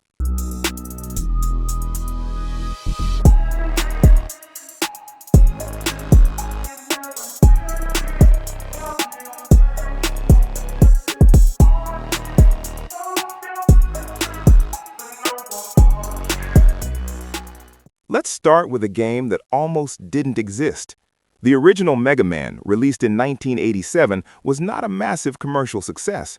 Capcom management only allowed a sequel to be made if the development team worked on it in their free time while fulfilling their other daily duties. Driven by sheer passion, Akira Kitamura, Keiji Inafune, and their team poured their hearts into the project. Released in December 1988 in Japan, Mega Man 2 didn't just save the franchise, it completely redefined the action platformer genre. It took everything the first game did and perfected it. The game increased the roster of Robot Masters from 6 to 8, famously using boss designs submitted by fans through a magazine contest. It introduced vital series-defining gameplay mechanics like the password system, which allowed players to finally save their progress, and the life-saving energy tanks. Furthermore, the level design was meticulously crafted, striking a flawless balance between challenging platforming and rewarding boss fights. We also cannot talk about Mega Man 2 without mentioning its legendary soundtrack, composed by Takashi Tateishi. The driving, energetic track for Dr. Wily's Castle Stage 1 remains one of the most iconic pieces of 8-bit chiptune music ever recorded. Ultimately, Mega Man 2 became the highest-selling game in the entire series and cemented the Blue Bomber as an absolute video game icon. Over in the arcades, and subsequently on the brand-new Sega Mega Drive, 1988 saw the release of a legendary muscle-bound beat-em-up, Altered Beast. Developed by Makoto Uchida, who would later go on to create the Golden Axe series, the game pulled heavy inspiration from Greek mythology. The premise was delightfully absurd and immediately iconic. Zeus resurrects a fallen centurion from the dead with the booming, digitized voice command, "Rise from your grave," tasking him with rescuing his daughter Athena from the demon god Neph. What truly set Altered Beast apart from other side-scrolling brawlers of the time was its central transformation mechanic. As players defeated glowing, two-headed wolves, they collected spirit balls that buffed their characters' muscles to ridiculous proportions. Collecting 3 spirit balls triggered a cinematic transformation into a tremendously powerful, screen-clearing creature such as a werewolf, a were-dragon, a were-bear, or a were-tiger. Visually, it was a massive flex of Sega's hardware capabilities. The character sprites were huge, detailed, and completely dwarfed anything available on the 8-bit NES. Because it perfectly demonstrated the raw graphical and audio power of the 16-bit era, Altered Beast was chosen as the original pack-in title for the Sega Genesis in North America, acting as the ultimate Trojan horse to get authentic arcade-quality gaming into the living room. While Sega was pushing raw 16-bit arcade power, Tecmo proved in December 1988 that the 8-bit NES still had massive, groundbreaking tricks up its sleeve with the release of Ninja Gaiden. Up to this point in gaming history, most action platformers on home consoles had very loose, bare-bones narratives. You were simply a hero going from point A to point B to rescue someone. Ninja Gaiden, however, completely revolutionized how stories were told in video games by introducing what Tecmo called the Tecmo Theater system. Between its fast-paced action stages, the game featured stunning, anime-style cinematic cutscenes, complete with dynamic camera angles, dramatic pacing, and text dialogue. It gave protagonist Ryu Hayabusa a deeply personal revenge narrative that actually made players care about the context of the action taking place on screen. On the gameplay front, Ninja Gaiden was equally legendary, characterized by its incredibly tight controls, lightning-fast pacing, and its notoriously brutal, unforgiving difficulty. It introduced the ability to cling to and jump off walls, giving players a level of vertical agility that felt entirely new for the era. While the relentless enemy respawns, especially those infamous run-ending eagles that knocked you into bottomless pits, caused endless frustration, the flawless blend of cinematic storytelling and hardcore action made Ninja Gaiden an absolute masterpiece of 1988. While technically launching in Japan at the very tail end of 1987, Phantasy Star hit Western shores in 1988 and completely redefined what a console role-playing game could be. At a time when RPGs were strictly medieval affairs, filled with swords and sorcery, Sega delivered a sprawling, vibrant sci-fi fantasy epic set across 3 distinct planets in the Algol star system. The game was a technical marvel for the 8-bit Sega Master System, housed in a massive 4-megabit cartridge, one of the largest of its era. This extra storage allowed for mind-blowing visuals, most notably the incredibly smooth, fast-scrolling first-person 3D dungeons that left NES owners absolutely speechless. Beyond its technical achievements, Phantasy Star was groundbreaking for its narrative. It featured a strong female protagonist, Alice Landale, embarking on a deeply personal, story-driven quest to avenge her murdered brother and overthrow a galactic tyrant. With its battery-backed save system, gorgeous anime-style enemy sprites, and a beautifully composed soundtrack by Tokuhiko Uwabo, Phantasy Star didn't just compete with its 8-bit RPG rivals. In many ways, it completely surpassed them, laying the groundwork for one of Sega's most beloved and enduring franchises. Following the explosive success of the original Contra in 1987, Konami unleashed Super Contra into arcades in early 1988, proving that the run-and-gun genre was here to stay. Taking control of the iconic muscle-bound commandos Bill Riser and Lance Bean once again, players were thrown back into a brutal, high-stakes war against the alien Red Falcon organization. While the core, frantic, side-scrolling gameplay remained beautifully intact, Konami made several key changes to elevate the experience. Most notably, they completely ditched the pseudo-3D into-the-screen base segments from the first game. In their place, Super Contra introduced intense, top-down vertical scrolling stages that allowed for 8-way firing and demanded a completely different set of dodging skills from the player. The game also ramped up the visual fidelity, introducing larger, more grotesque alien boss designs that pushed arcade hardware to new heights. Weapons were tweaked, allowing players to upgrade their firepower, like the legendary spread gun, by picking up the same power-up twice. With a steeper, unforgiving difficulty curve and a blistering, adrenaline-pumping soundtrack, the 1988 arcade release of Super Contra solidified the franchise's reputation as the undisputed king of cooperative arcade shooters.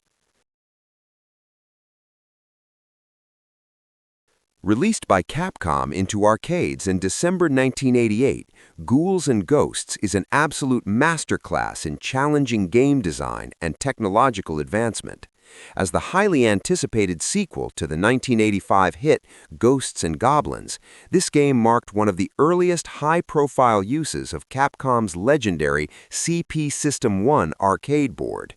This hardware leap resulted in a staggering upgrade in graphical fidelity, treating players to breathtakingly detailed sprites, macabre multi-scrolling atmospheric backgrounds, and a hauntingly beautiful synth-heavy soundtrack.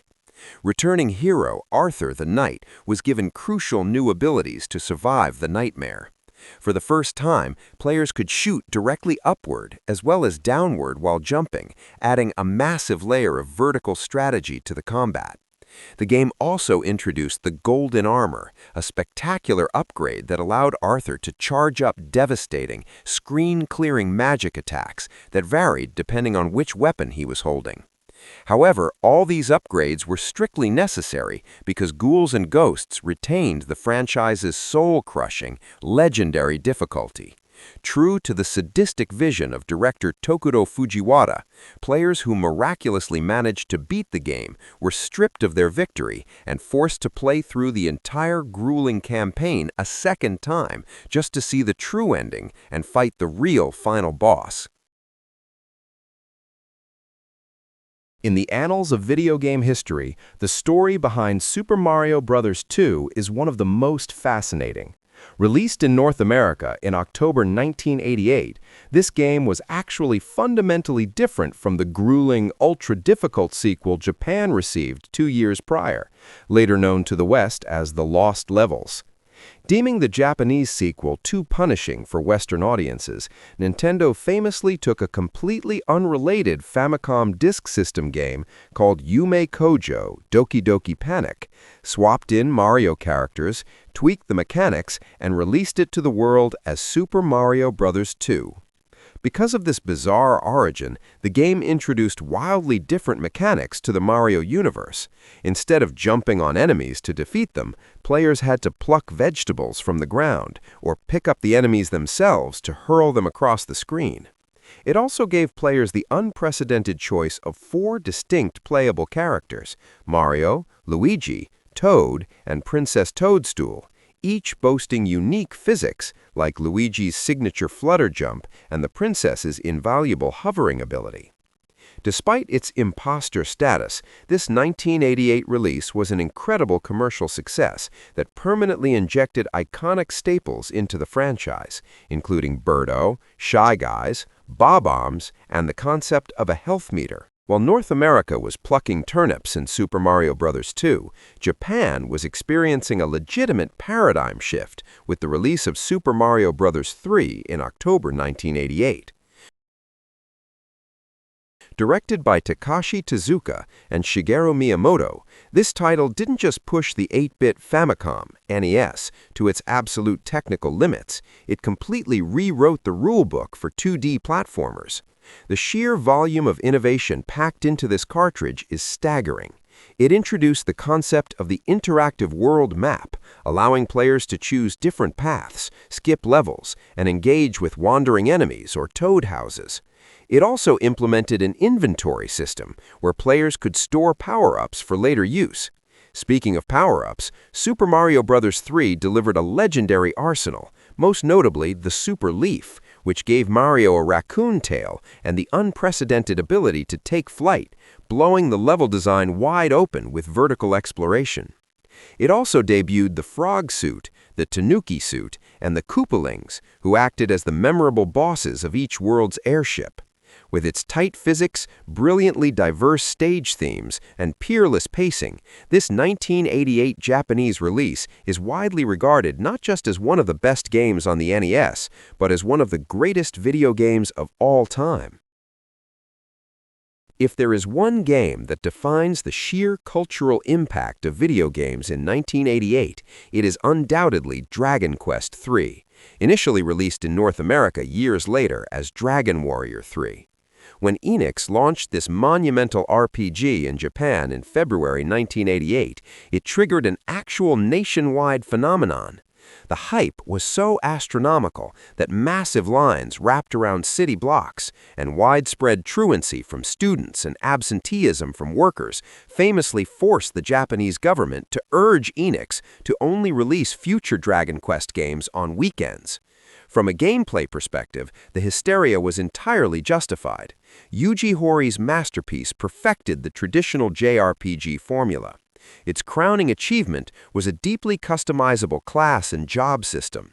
Instead of being handed a set cast of characters with predetermined roles, players went to the tavern in the starting town of Aliahan and custom-built their own party of mages, clerics, martial artists, and merchants. Furthermore, Dragon Quest III introduced a dynamic day and night cycle that actively changed town environments, NPC locations, and monster encounters.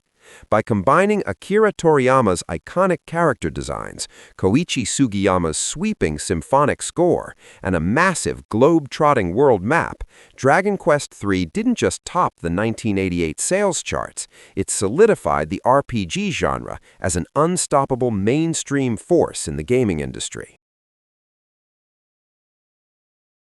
In 1988, Richard Garriott pushed the boundaries of computer role-playing games to unprecedented new heights with the release of Ultima 5: Warriors of Destiny.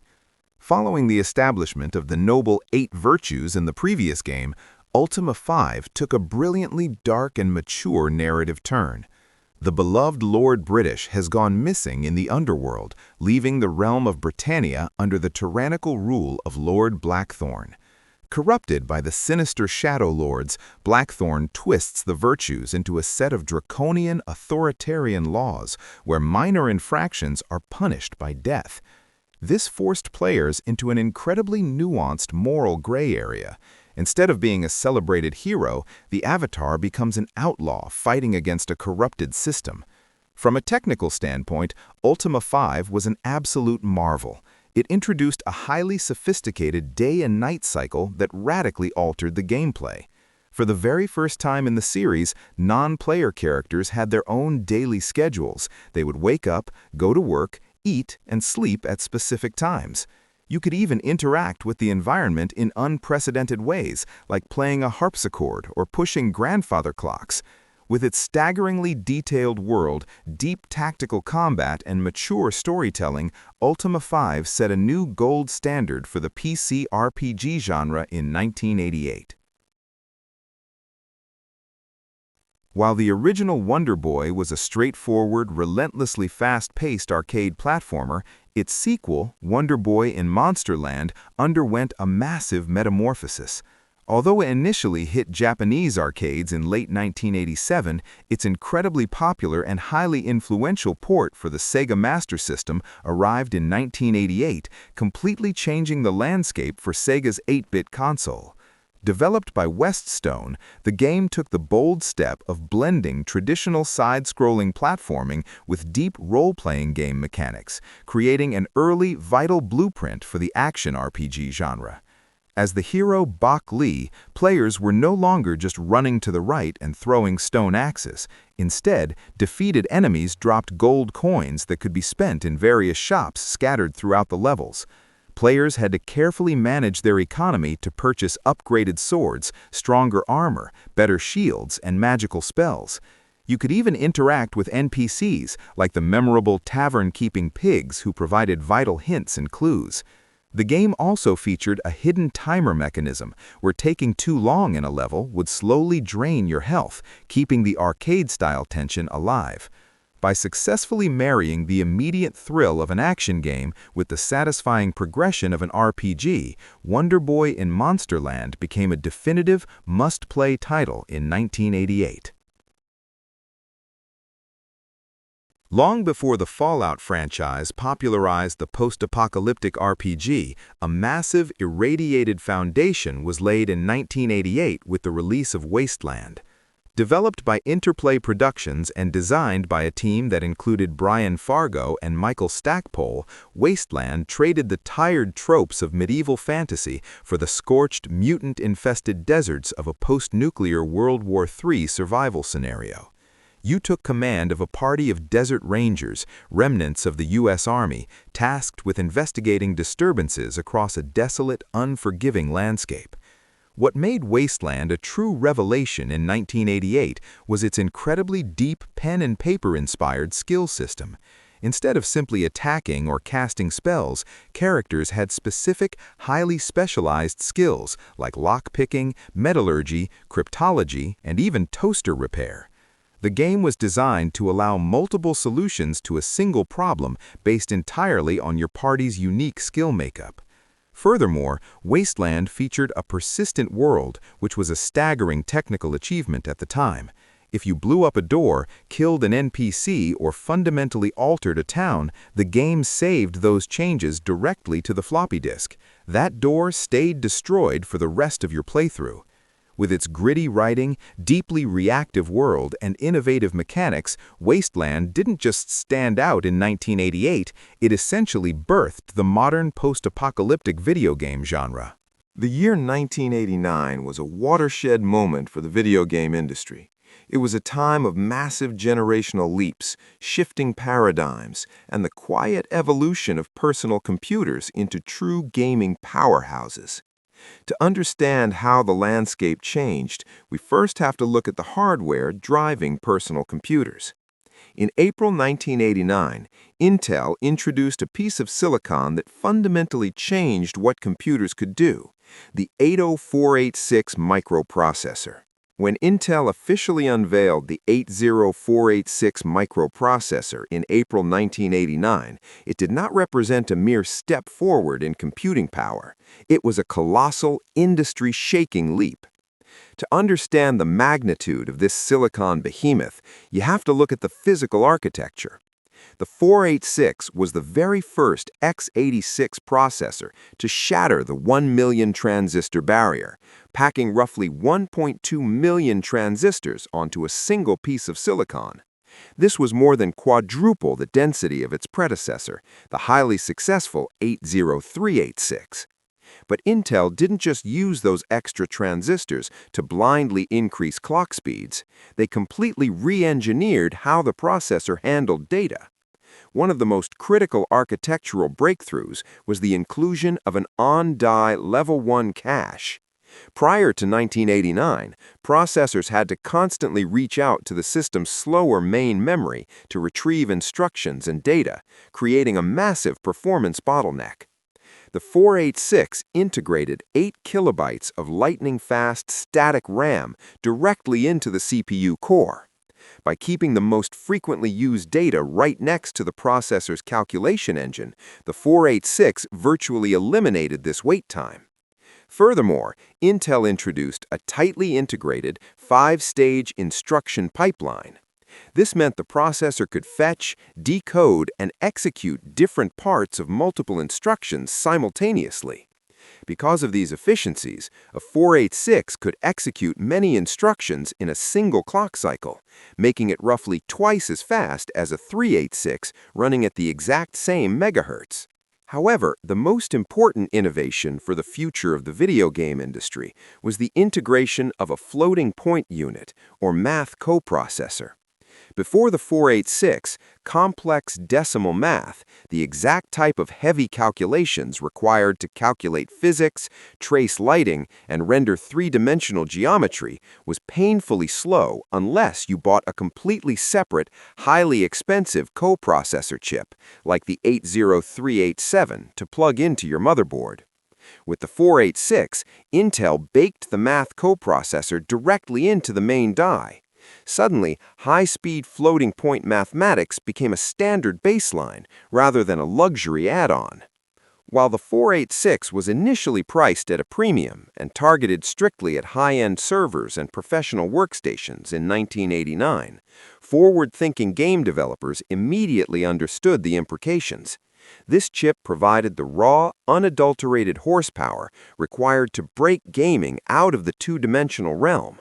The complex aerodynamics of hardcore flight simulators, the shifting terrain of voxel-based engines, and the textured, unshaded polygons that would soon define the 3D PC gaming revolution of the early 1990s were simply impossible on older hardware. The 486 provided the vital architectural foundation that would soon allow developers to build immersive, three-dimensional worlds, ultimately transforming the personal computer into the most powerful gaming platform on the planet. At the exact same time, the software landscape was preparing for a seismic shift. MS-DOS was the absolute standard for PC gaming, but Microsoft was busy behind the scenes finishing up Windows 3.0. Although it wouldn't officially hit retail shelves until early 1990, 1989 was the year the development kits were circulating, and the tech industry knew a massive change was coming. Windows 3.0 finally gave PC users a graphical interface that was pleasant to use, breaking the reliance on stark text commands. It introduced vastly improved memory management that allowed programs to break past the restrictive limits of older DOS environments. And it bundled a simple application called Solitaire. By integrating a highly addictive card game right into the operating system, Windows 3.0 covertly turned millions of office workers and everyday computer users into gamers, proving that interactive entertainment wasn't just for hardcore enthusiasts. Outside the realm of personal computers, 1989 was the year the home console market exploded with innovation. Nintendo completely revolutionized how and where we play games by releasing the Game Boy. It wasn't the first handheld console, but it was the one that perfected the formula. When Nintendo released the Game Boy in Japan in April 1989, and later that summer in North America, it didn't just introduce a new piece of hardware, it effectively birthed the modern portable gaming industry. Designed by legendary engineer Gunpei Yokoi and his R&D team, the Game Boy was built on a brilliant counterintuitive design philosophy known as lateral thinking with withered technology. In an era where tech companies were desperately racing to push the most cutting-edge, expensive hardware possible, Yokoi took the exact opposite approach. He believed that utilizing cheap, well-understood, and highly available components would lead to a more accessible, reliable, and fundamentally practical device. From a purely technical standpoint, the Game Boy was vastly underpowered compared to its looming, technologically superior competitors like the Atari Lynx or the Sega Game Gear. It featured a custom 8-bit sharp processor, completely lacked a backlight, and displayed graphics in exactly 4 murky shades of olive green on a 2.6-inch dot matrix LCD screen. But Yokoi's highly conservative hardware choices resulted in 2 absolute masterstrokes of consumer electronics: radical affordability and astonishing battery life. While competing full-color handhelds devoured batteries in a matter of 2 to 3 hours and cost an absolute fortune, the Game Boy could magically squeeze anywhere from 15 to 30 hours of continuous playtime out of 4 standard AA batteries. It was ruggedly built, it fit comfortably in a backpack or a large pocket, and it hit a price point that made it an easy holiday purchase. However, even the most practical hardware means nothing without the right software, and the Game Boy's dominance was ultimately sealed by a brilliant, aggressive licensing maneuver. While Nintendo initially planned to bundle the handheld with Super Mario Land to showcase their flagship mascot, game designer and publisher Hank Rogers convinced Nintendo of America to bundle a visually simple, Soviet-designed puzzle game instead, Tetris. Rogers famously argued that if Nintendo wanted to sell Game Boys to little boys, they should pack in Mario. But if they wanted to sell Game Boys to absolutely everyone, they needed Tetris. He was entirely right. The combination of the Game Boy's pure portability and the fiercely addictive hypnotic loop of falling tetraminos created an unprecedented cultural explosion. It completely transcended traditional gaming demographics. Business executives were suddenly playing it on long flights, adults were playing it in waiting rooms, and kids were utilizing the system's revolutionary link cable to battle each other head-to-head on the playground. By intentionally sacrificing raw graphical power for unmatched convenience and securing the ultimate killer app, Nintendo's 1989 Gray Brick didn't just enter the handheld market, it conquered it entirely, laying a foundation that the company would dominate for decades to come. Looking back, 1989 wasn't just another year on the calendar. Between the raw processing power of the Intel 486, the incoming accessibility of Windows 3.0, the dawn of the 16-bit console era, and the birth of portable gaming as we know it, 1989 served as the blueprint for the modern video game industry. In the realm of role-playing games, 1989 delivered a title that completely redefined the scale and maturity of the genre with Sega's Phantasy Star 2 for the Genesis. At a time when most console RPGs were strictly adhering to medieval high fantasy tropes involving swords, dragons, and saving kidnapped princesses, Phantasy Star 2 offered a sprawling, dystopian science fiction epic. Set on the terraformed planet of Mota, players were thrust into a complex world grappling with rogue biological experiments, oppressive planetary computers, and environmental collapse. The sheer scope of the adventure was staggering, housed on a massive 6-megabit cartridge, making it the largest console game ever produced at the time of its release. It wasn't just the sheer size of the game that left a lasting impact, it was the heavy narrative weight it carried.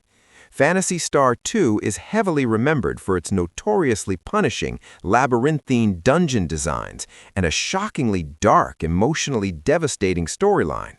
It boldly featured the permanent, unpreventable death of a beloved main party character halfway through the adventure, a narrative risk that predated similar twists in later industry titans by nearly a decade. This wasn't a cheerful romp, it was a grueling futuristic saga filled with moral ambiguity and intense turn-based combat. By pushing the boundaries of what a console RPG could make players feel, Phantasy Star 2 cemented itself as a foundational masterpiece of the 16-bit era. While RPG fans were exploring distant planets on their couches, the arcades of 1989 were echoing with the clash of steel and the roar of dragons thanks to Sega's Golden Axe. Designed by Makoto Uchida, the visionary behind Altered Beast, Golden Axe took the side-scrolling beat-em-up formula popularized by games like Double Dragon and injected it with a heavy dose of gritty, Conan the Barbarian-style high fantasy. Players could step into the boots of 3 distinct warriors, the broadsword-wielding barbarian Axe Battler, the fierce Amazon Tyrus Flare, and the incredibly popular axe-wielding dwarf Gilius Thunderhead. Each character brought their own unique fighting style and spectacular screen-clearing magic attacks, which were fueled by kicking tiny fleeing thieves to steal their blue potion bottles. What truly made Golden Axe a standout experience in 1989, however, was its phenomenal cooperative gameplay and the innovative inclusion of mountable beasts. You could knock an enemy off a bizarre fire-breathing dragon or a strange scorpion-tailed creature, jump on its back, and use it to decimate the hordes of the evil Death Adder.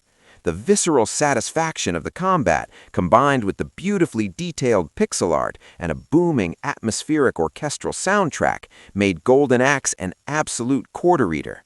It proved that the beat-em-up genre could successfully pivot from urban street brawls into epic fantasy realms, creating a franchise that defined Sega's arcade and home console legacy for years to come. Over on the Nintendo Entertainment System, 1989 proved that licensed games based on television shows didn't have to be cheap, poorly designed cash grabs. When Capcom released DuckTales, they didn't just deliver a good tie-in to the immensely popular Disney animated morning cartoon. They created one of the greatest 2D platformers in the entire history of the medium. Developed by key personnel who had worked on the legendary Mega Man series, DuckTales was exceptionally polished and mechanically brilliant. Instead of a traditional linear progression, players were given the freedom to select their destination from a globe-trotting control panel, guiding Scrooge McDuck through distinct, vibrant environments like the Amazon jungle, Transylvania, and even the moon in search of lost treasures. The absolute genius of the game, however, lay within its central traversal and combat mechanic, Scrooge's cane. By utilizing the cane as a makeshift pogo stick, players could bounce across spike-filled chasms, launch off the heads of enemies, and reach hidden areas with an incredibly satisfying sense of momentum and rhythm. It was a masterclass in tight, responsive platforming design. Furthermore, the game's presentation was flawless. It featured bright, expressive 8-bit sprites that perfectly captured the charm of the cartoon, and it was elevated by an absolutely legendary chiptune soundtrack. The music composed for the Moon level remains one of the most iconic, widely recognized pieces of video game music ever written. DuckTales set an impossibly high gold standard for licensed properties, proving that with the right development talent, a cartoon tie-in could achieve genuine gaming perfection. When Nintendo launched the Game Boy in 1989, they needed a killer app to prove that their pocket-sized, spinach green screen could deliver a genuine console-quality experience. The result was Super Mario Land, a game that stands out as one of the most delightfully bizarre and fascinating entries in the entire Mario franchise. Because traditional Mario creator Shigeru Miyamoto was busy with other projects, development was handed over to Game Boy hardware architect Gunpei Yokoi and his Nintendo R&D 1 team. This shift in leadership resulted in a Mario adventure that felt completely alien compared to its NES predecessors. Instead of rescuing Princess Toadstool from Bowser in the Mushroom Kingdom, Mario traveled to the exotic realm of Sarasa Land to save Princess Daisy from an evil space alien named Tatanga. The traditional rules of the series were thrown entirely out the window. Koopa shells exploded like bombs instead of bouncing away. Fireballs bounced off walls and collected coins, and the game featured completely out-of-character side-scrolling shoot-'em-up levels where Mario piloted a submarine and an airplane. Despite its weirdness, or perhaps because of it, Super Mario Land was an absolute masterclass in portable game design. The sprites were tiny to accommodate the small screen, but the controls were incredibly tight, and the music was wonderfully catchy. It sold over 18 million copies, single-handedly proving that massive, compelling platforming adventures could be successfully shrunk down to fit directly into your pocket. While console gamers were stomping Goombas, personal computer users were experiencing a quantum leap in animation and cinematic storytelling with Jordan Mechner's Prince of Persia. Released initially for the Apple II in 1989, this game completely shattered existing conventions of how a video game character could move and interact with their environment. To achieve this unprecedented level of realism, Mechner utilized a painstaking technique called rotoscoping. He filmed his younger brother running, jumping, and climbing in white clothing, and then meticulously traced over the footage frame by frame to create the game's sprites. The result was a shockingly fluid, incredibly lifelike protagonist whose movements possessed a genuine sense of weight and momentum. But Prince of Persia was far more than just a brilliant technical tech demo. It was a grueling, tense, and atmospheric masterpiece of game design. Players were thrown into a perilous dungeon and given exactly 60 real-time minutes to escape, defeat the evil Vizier Jafar, and save the princess. The dungeons were absolutely ruthless, filled with deadly falling floor tiles, hidden spike traps, and brutal sword fights that required careful parrying and strategic strikes rather than mindless button mashing. Every single jump had to be calculated, and every mistake carried immense consequence. By combining breathtaking animation with a ticking clock and realistic physics, Prince of Persia practically invented the cinematic platformer genre, laying the vital groundwork for future industry giants. After polarizing fans with the cryptic, non-linear role-playing elements of Simon's Quest, Konami returned the Castlevania franchise to its hardcore action platforming roots in 1989 with Castlevania III: Dracula's Curse. This title didn't just return to form, it pushed the aging hardware of the Nintendo Entertainment System to its absolute breaking point, delivering what many considered to be the crowning achievement of the 8-bit era. Serving as a prequel to the original game, players took control of Trevor Belmont, the ancestor of Simon, as he waged war against Dracula. What truly separated Dracula's Curse from every other action game on the market was its unprecedented level of ambition and player choice. For the first time in the series, the game featured branching, non-linear paths, allowing players to choose their own route through Transylvania to reach the Dark Lord's castle. Furthermore, Trevor didn't have to fight alone.